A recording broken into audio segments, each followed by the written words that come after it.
اللہ کو اور کبیرہ گناہوں سے بچو، کبیرہ گناہوں سے، بڑے گناہوں سے بچو، بڑے گناہوں سے بچو۔ چھوٹے گناہ ہوتے رہتے ہیں اور اللہ بھی درگزر کرتا ہے، بڑے گناہوں سے بچو، وہ بھی ہو جائیں توبہ کر لو معاف، توبہ کر لو معاف۔ ماں باپ کی نافرمانی بڑا گناہ ہے۔ ایک صحابی کی بیگم نے کہا یا رسول اللہ میرے خاوند موت کی حالت میں کلمہ نہیں پڑھا جا رہا، علقمہ۔ آپ دوڑے ہوئے گئے، آپ نے کہا بیٹا کلمہ پڑھو، کہا جی نہیں پڑھا جا رہا، بول رہے ہیں، کہا جی پڑھا نہیں جا رہا، کہا کیوں؟ پھر آپ نے ایک دم کہا کوئی ماں باپ میں زندہ؟ کہا جی ماں۔ راضی ہے؟ کہا نہیں ناراض، بلاؤ۔ وہ آ گئی، آپ نے کہا علقمہ کی اماں تمہیں بچے سے ناراض ہو؟ کہا جی ہاں۔ کیوں ناراض ہو؟ کہا جی اور کچھ نہیں، بہت نیک بچہ ہے، تہجد پڑھتا ہے، روزے رکھتا ہے، قرآن پڑھتا ہے، مجھ سے بدتمیز ہو کے بولتا ہے۔ وہ مجھے ابھی راستے میں بتا رہا تھا ایک ساتھی کہ جی یہاں کے جو بچے ہیں وہ ماں باپ کے ساتھ بہت بدتمیز ہو کے بولتے ہیں۔ پہلا قصور ماں باپ کا، انہوں نے کب ٹائم دیا تھا؟ انہوں کو ٹائم دیا تھا بچوں پر محنت کے لیے؟ کہا یا رسول اللہ اور کچھ نہیں ہے، بدتمیز ہو کے بولتا ہے۔ تو آپ نے کہا معاف کر دے، کہا میرا دل ٹوٹا ہوا ہے۔ آپ نے کہا اچھا اگر میں اسے آگ لگاؤں پھر سفارش کرو گی، معاف کرو گی؟ کہا پھر تو کروں گی، اتنا تو میں نہیں سہ سکتی۔ کہ اگر تو نے معاف نہ کیا تو سیدھا اللہ کی آگ میں جائے گا۔ ہے کون؟ صحابی۔ آپ نے کہا اچھا یا رسول اللہ میں معاف کرتی ہوں، میں معاف کرتی ہوں۔ تو آپ نے کہا بیٹا کہو لا الہ الا اللہ، تو اس کے کہا لا الہ الا اللہ، اور جان نکل گئی۔ پھر آپ نے اس کا جنازہ پڑھا اور اس کے دفن میں شریک ہوئے، قبر تک گئے۔ پھر آپ نے دفن کے بعد اعلان کیا جس نے ماں باپ کو دکھ دیا اس پہ اللہ کی لعنت، فرشتوں کی لعنت، زمین آسمان کی لعنت۔ نہ نماز قبول ہے، نہ روزہ قبول ہے، نہ صدقہ قبول ہے۔ کبیرہ شراب سے بچو، نشوں سے بچو، جھوٹ سے بچو، جھوٹ سے بچو، جھوٹ سے بچو، جھوٹ سے بچو۔ میرے نبی نے فرمایا میرا امتی ہر گناہ کر سکتا ہے، ایک جھوٹ نہیں بول سکتا، ایک دھوکہ نہیں دے سکتا۔ دھوکہ نہ دو، خاص طور پر یہاں کے لوگوں کو دھوکہ دینا تو بہت بڑی گراوٹ ہے۔ یہاں کی حکومت نے تمہارے ساتھ کیا کچھ نہیں کیا، تم انہی کو دھوکہ دو۔ ٹیکس بچانے کے لیے جھوٹ بولو، کتنے پیسے بچا لو گے؟ جھوٹ بول کے تم نے سارا ملک بچا لیا تو اللہ کی قسم گھاٹے کا سودا ہے۔ پیسہ نہ بچاؤ، سچ کو بچاؤ۔ سچ پراپرٹی ہے، پیسہ پراپرٹی نہیں ہے، سچ پراپرٹی ہے۔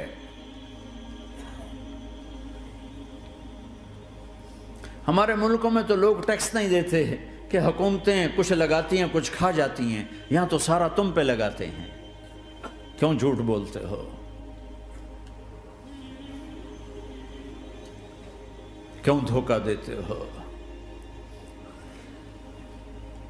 احسان دانش کی کتاب زندگی میں ایک واقعہ میں نے پڑھا کہ جب انگریز کی حکومت تھی ہندوستان پہ تو ایک دلی میں ایک گرو تھا جو جیب کترا تھا، اس کے آگے چیلے تھے جو جیب کاٹ کے کمائی دیتے تھے۔ تو ایک دن ایک اس کا چیلا یعنی ایک لڑکا 2 روپے لے کر آیا، تو اس کے ٹیچر نے اس کو ڈانٹا کہ اتنے تھوڑے پیسے آج لائے ہو، صرف 2 روپے۔ تو اس نے کہا استاد جی آج بڑا موٹا مال پکڑا تھا، آج ایک انگریز کی جیب کاٹی تھی، بڑے پیسے تھے۔ لیکن جب میں 4 قدم چلا تو مجھے خیال آیا کہ اگر قیامت کے دن عیسیٰ علیہ السلام نے میرے نبی کو تانا دے دیا، گلہ دے دیا کہ آپ کے امتی نے میرے امتی کی جیب کاٹی تھی، تو پھر میں اپنے نبی کو کیا جواب دوں گا؟ اور میرا نبی میری وجہ سے شرمندہ ہو کہ بس اس شرم میں جا کر میں نے اس کو واپس دے دیے اور یہ اپنے کے 2 روپے کھسکا کے لایا ہوں۔ تو وہ گرو نے اس کو 10 روپے انعام دیا کہ بیٹا یہ تیرا آج کا انعام ہے کہ تو نے خوب کیا۔ تو تمہارا ان لوگوں سے واسطہ ہے، عیسیٰ علیہ السلام تانا دے بیٹھے تو کدھر جاؤ گے؟ جھوٹ نہ بولو چاہے سب کچھ دینا پڑ جائے، جھوٹ بول کے پیسہ نہ بچاؤ، دھوکہ دے کے کاغذات نہ بناؤ۔ یہاں کی لڑکیوں سے اس لیے شادی کرنا کہ میرے کاغذات بن جائیں، اللہ کے واسطے ایسی ذلت کے کام نہ کرو۔ میرے نبی نے فرمایا جس نے دھوکہ دیا میری امت سے نکل گیا۔ نماز چھوڑنے پر کہا اس نے کفر کیا، جس نے نماز چھوڑی کفر کیا، اور جس نے دھوکہ دیا میری امت سے نکل گیا۔ من غش فلیس منا، جھوٹ نہ بولو، دھوکہ نہ دو، سب کچھ چلا جائے جانے دو، سچ کا ساتھ نہ، سچ کا ساتھ۔ ابن خراش رحمۃ اللہ علیہ کے بارے میں مشہور تھا، زندگی بھر کبھی جھوٹ نہیں بولا۔ حجاج کا زمانہ، ان کے 2 بیٹے حجاج کے خلاف جنگ میں شریک ہو گئے، پھر ان کو شکست ہوگی، وہ بھاگ گئے، پھر چھپتے چھپاتے گھر پہنچ گئے۔ سی آئی ڈی نے بتایا کہ وہ گھر آ گئے، تو حجاج نے کہا آج ابن خراش کا امتحان لوں گا۔ ان کو بلا لیا، کہنے لگا ابن خراش، وہ تیرے 2 بیٹے ہمارے خلاف جنگ میں شریک ہوئے تھے، وہ پہ بھاگ گئے تھے، ان کی کوئی خبر ہے کہاں ہے؟ تو انہوں نے مسکرا کر فرمایا کہ حجاج، زندگی موت تو اللہ کے ہاتھ میں، گھر آ چکے ہیں، گھر میں ہیں، ابھی وہیں چھوڑ کے آیا ہوں۔ تو حجاج نے کہا تیرے سچ پر تیرے بیٹے تجھے ہدیہ کرتا ہوں، اگر تو جھوٹ بولتا تیرا سر بھی اڑا دیتا، تیرے بچوں کا سر بھی اڑا دیتا، تیرے سچ پہ تجھے تیرے بیٹے تحفہ دیتا۔ مسلمان جھوٹ نہیں بولتا۔ چند پاؤنڈ کی خاطر تم کاغذات میں ہیرا پھیری کرو، ڈرو اس دن سے جس دن اللہ کے سامنے کھڑا ہونا ہے۔ یہاں کے پیپر بنانے کے لیے یہاں کی لڑکیوں کو دھوکہ دو، ڈرو اس دن سے جس دن اللہ کے سامنے کھڑے ہونا ہوگا۔ عیسیٰ علیہ السلام کا تانا اگر گلا آ گیا نبی کو تو کدھر جاؤ گے؟ سچ کے ساتھی بنو، سچ کے ساتھی بنو، سچ کے ساتھی بنو۔ ٹیکس دینا پڑے دو، دینو، تم پہ خرچ ہوتا ہے۔ ایک طرف 4 پیسے ہیں، ایک طرف سچ ہے، کہ مسلمان سچ بولتا، جھوٹ نہیں بولتا۔ ایک دفعہ سہارنپور میں جھگڑا ہو گیا، ایک جگہ تھی ہندوؤں کی، مسلمانوں نے قبضہ کیا ہوا تھا، تو ہندوؤں نے کیس کر دیا، انگریز کا زمانہ تھا، عدالت میں۔ وہ مسجد بنانا چاہتے تھے، ہندو مندر بنانا چاہتے تھے، تو دونوں طرف بات تپی ہوئی۔ تو آخر وہ جج نے کہا بھائی کوئی ایسا آدمی ہے، ہندوؤں سے کہا، جو گواہی دے دے تو اس کی گواہی تم قبول کر لو گے؟ اور مسلمانوں سے بھی پوچھا، تو ہندوؤں نے کہا جی ہاں، مفتی مظفر حسین صاحب اگر گواہی دے دیں کہ زمین مسلمانوں کی ہے تو ہم دے دیں گے۔ تو مسلمان بڑے خوش ہو گئے، مفتی مظفر تو آخر مسلمان ہے تو ہمارے حق میں گواہی دے گا، تھا ان کا قبضہ ناجائز۔ تو جب وہ عدالت میں تشریف لائے، مسلمان بڑے اطمینان کا، ہن جناب ساڈے حق وچ فیصلہ ہونا ہے، چونکہ آج کل صرف سچ کو کون دیکھتا ہے۔ تو انگریز جج نے پوچھا ہاں جی مفتی صاحب آپ کیا کہتے ہیں؟ فرمانے لگے دیکھو جج صاحب، یہ زمین ہندوؤں کی ہے اور مسلمانوں نے قبضہ کیا ہوا ہے۔ تو مسلمانوں نے گالیاں نکالنی شروع، وہ یہودیوں والا بن گیا نا، گالیاں نکالنی شروع کر دی۔ تو انگریز جج نے کہا آج مسلمان ہار گئے اور اسلام جیت گیا، آج مسلمان ہار گئے اور اسلام جیت گیا۔ اپنی ہار مان کے اسلام کو جتاتا، سچ بول کے اسلام کو جتاتا۔ جھوٹ کے ساتھی نہ بنو، سچ کے ساتھی۔ جھوٹ کے کاغذ بنا کر کوئی بینیفٹ حاصل نہ کرو۔ میں نیوزی لینڈ گیا، میں حیران ہو گیا، 1 ہفتہ میں رہا، ڈپریشن کا شکار رہا کہ مجھے بتایا گیا کہ پورے نیوزی لینڈ میں ایک آدمی جھوٹ نہیں بولتا سوائے پاکستانیوں کے، بنگالیوں کے اور انڈین۔ جو بنگالی، جو پاکستانی، جو انڈین پہنچے یہ جھوٹ بولتے ہیں، ہیرا پھیری کرتے ہیں، ان میں ایک آدمی جھوٹ نہیں بولتا۔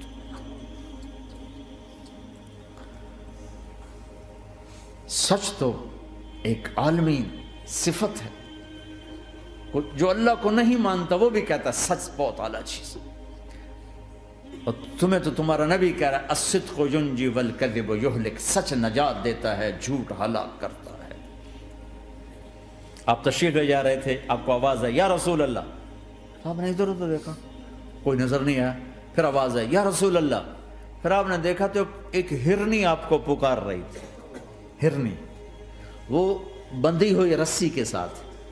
تو آپ اس کے قریب گئے، کیا ہوا؟ کہیں آپ کا ساتھی مجھے پکڑ کے لایا ہے، میرے چھوٹے چھوٹے بچے ہیں، بھوک سے وہ تڑپ رہے ہوں گے، آپ مجھے چھوڑ دیں، میں ان کو دودھ پلا کے واپس آ جاتا ہوں۔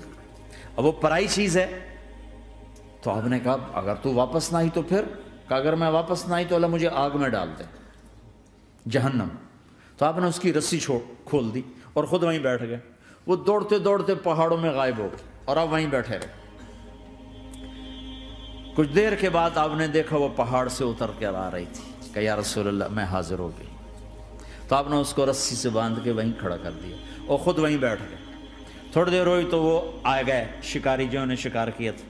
تو آپ نے کہا, ان کا نام کوئی نہیں موجود, تو آپ نے کہا میرے بھائی میری ایک درخواست ہے, آپ پوری کریں گے؟ کہ یا رسول اللہ کیوں نہیں؟ کہ یہ ہرنی مجھے ہدیہ کر دو. کہ یا رسول اللہ سب کچھ آپ کا ہے, کہ بس مجھے ہرنی چاہیے. کب لے لیں. تو آپ نے اس کی رسی کھولی, کہ جا بیٹی اپنے بچوں کے پاس موج کر. سچ نجات دیتا ہے, جھوٹ ہلاک کرتا ہے. تو اس نے یوں آپ کے سامنے سر جھکایا شکریہ کا, اور 4 قدم دوڑی, پھر پیچھے مڑی, پھر آپ کو دیکھا, پھر یوں سر جھکایا, پھر آگے گئی, پھر تھوڑی دور گئی, پھر یوں پیچھے مڑی, پھر آپ کو دیکھا, پھر یوں سر جھکایا, پھر جہاں تک وہ نظروں سے اوجھل نہیں ہوئی وہ آپ کو مڑ مڑ کے یوں سلام کرتی گئی. سچ تو ایک ہرنی کو نجات دے گیا, تمہیں نہیں دیکھا. تمہیں کس پاگل نے کہا جھوٹ بول کے پیسہ بچاؤ, جھوٹ بول کے کاغذ بناؤ, دھوکے دے کے پیپر بناؤ؟ اللہ کے واسطے اس حقارت والی سوچ سے نکلو, انسانیت پر داغ نہ بنو, ان کے قدردان بنو جنہوں نے تمہیں پاسپورٹ دیے, جنہوں نے تمہیں تعلیم کے مواقع دیے, تمہیں ہر شے میسر کی, اور آخری ممکن حد تک تمہیں ظلم سے بچانے کی کوشش کی. محسن کے اوپر کیوں آئے تھے اس دیس میں؟ آئے ہو تو پھر دھوکے سے بچو. جھوٹ, مسلمان کہیں بھی ہو دھوکے سے بچتا ہے. کیا اپنے پیٹ سے کپڑا اٹھانا کہ حرم بیت اللہ کے اندر جیبیں کٹتی, بیت اللہ کے اندر جیبیں کٹتی, اور حاجی بیچارے کتنی دفعہ فریادیں کرتے ہوئے نظر آئے کہ جیب کٹ گئی, جیب کٹ. بیت اللہ کے اندر, مسجد نبوی کے اندر